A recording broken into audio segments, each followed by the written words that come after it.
Open ആയിട്ട് വരും. ഇവിടെ 120 GB SSD ആണ് കൊടുത്തിരിക്കുന്നത്. ആ 120 GB SSD സെലക്ട് ചെയ്തതിനു ശേഷം ന്യൂ സെലക്ട് ചെയ്യുക. അപ്പോൾ ഒരു പാർട്ടീഷൻ ചെയ്യാനുള്ള ഒരു പേജ് ഓപ്പൺ ആയി വരും. 1 GB എന്ന് പറഞ്ഞാൽ 1024 MB ആണ്. ഇവിടെ 1,22,203 MB വരുന്നത്.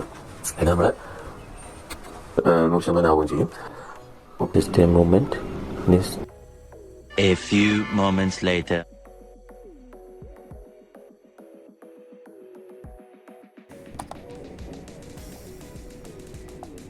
റീജിയൻ ഇന്ത്യ സെലക്ട് ചെയ്തതിന് ശേഷം ഓക്കെ ബട്ടൺ പ്രസ് ചെയ്യുക.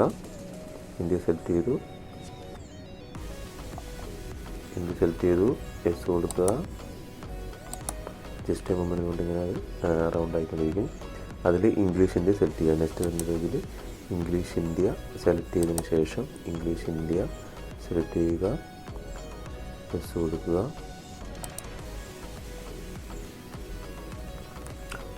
കൊടുക്കുക. അപ്പോൾ അതിൻ്റെ ലേഔട്ട് ചോദിക്കും. ലേഔട്ട് സ്കിപ്പ് അടിക്കുക.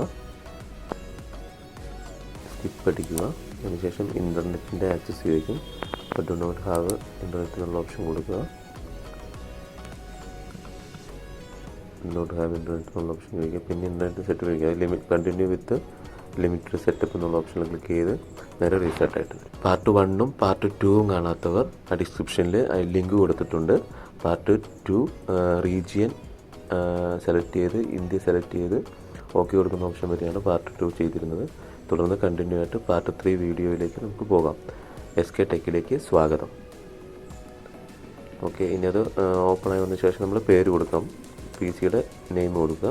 അപ്പോൾ അവിടെ ഇഷ്ടമുള്ള പേര് ഏതെങ്കിലും കൊടുക്കാം. ഇവിടെ PC-യുടെ പേര് ടൈപ്പ് ചെയ്ത് കൊടുക്കുക. PC-യുടെ പേര് ടൈപ്പ് ചെയ്തതിന് ശേഷം നെക്സ്റ്റ് കൊടുക്കുക. നെക്സ്റ്റ് കൊടുക്കുമ്പോൾ നമുക്ക് പാസ്വേഡ് ചോദിക്കും. പാസ്വേഡ് വേണമെങ്കിൽ കൊടുക്കാം, അല്ലെങ്കിൽ കൊടുക്കണ്ട. അത് എല്ലാം PC ഓക്കെ ആയ ശേഷം നമുക്കിതെല്ലാം ചെയ്യാം.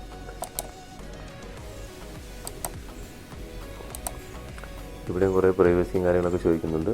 അത് വേണമെങ്കിൽ സെലക്ട് ചെയ്യാം, അല്ലെങ്കിൽ ഇപ്പോൾ ചെയ്തില്ലെങ്കിൽ കുഴപ്പമില്ല. നമുക്ക് സിസ്റ്റം ഓക്കെ ആയ ശേഷം സെപ്പറേറ്റ് പോയിട്ട് ചെയ്യാവുന്നതാണ്.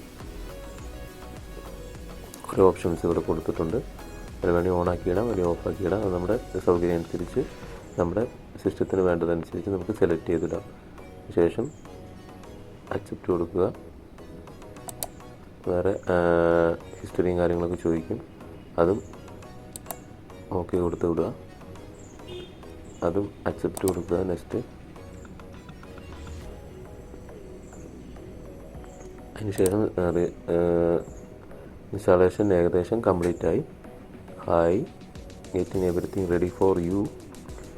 ഇൻസ്റ്റാളേഷൻ കംപ്ലീറ്റ് ആയി. വിൻഡോസ് 10 പ്രോ ബൂട്ടബിൾ പെൻഡ്രൈവ് ഉപയോഗിച്ച് ഇൻസ്റ്റാളേഷൻ കംപ്ലീറ്റ് ആയിട്ടുണ്ട്. ഏകദേശം സെർവർ മിനിറ്റ് കഴിഞ്ഞ് കഴിഞ്ഞാൽ ഇൻസ്റ്റാളേഷൻ കംപ്ലീറ്റ് ആവും.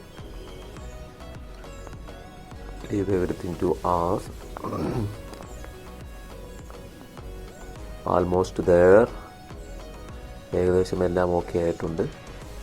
അപ്പോൾ ഇൻസ്റ്റാളേഷൻ കംപ്ലീറ്റഡ്. ഇതിൽ റെസൊല്യൂഷൻ കറക്റ്റ് അല്ല. അതിൻ്റെ റെസൊല്യൂഷൻ കറക്റ്റ് ആകാൻ നമുക്ക് ഡ്രൈവർ CD, മദർ ബോർഡിൽ ഡ്രൈവർ CD ഇൻസ്റ്റാൾ ചെയ്യണം.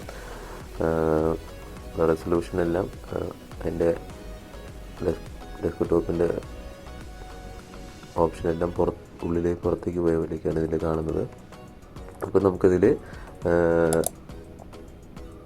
ഒരു ബാക്ക്ഗ്രൗണ്ട് ഫോട്ടോ മാറ്റുന്നത് എങ്ങനെയാണെന്ന് നോക്കാം. അതിൽ പേഴ്സണലൈസിൽ ക്ലിക്ക് ചെയ്യുക. അതിനുശേഷം തീം സെലക്ട് ചെയ്തതിന് ശേഷം പേഴ്സണലൈസിൽ റൈറ്റ് ക്ലിക്ക് ചെയ്തതിന് ശേഷം പേഴ്സണലൈസ് അതിൽ തീം സെലക്ട് ചെയ്യുക.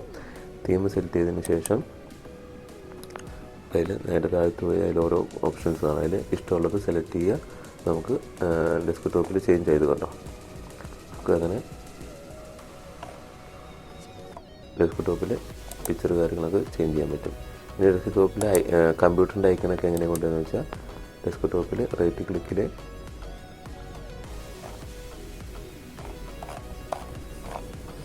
ഹൈ കോൺട്രാക്റ്റ് സെറ്റിങ്സിൽ ക്ലിക്ക് ചെയ്യുക.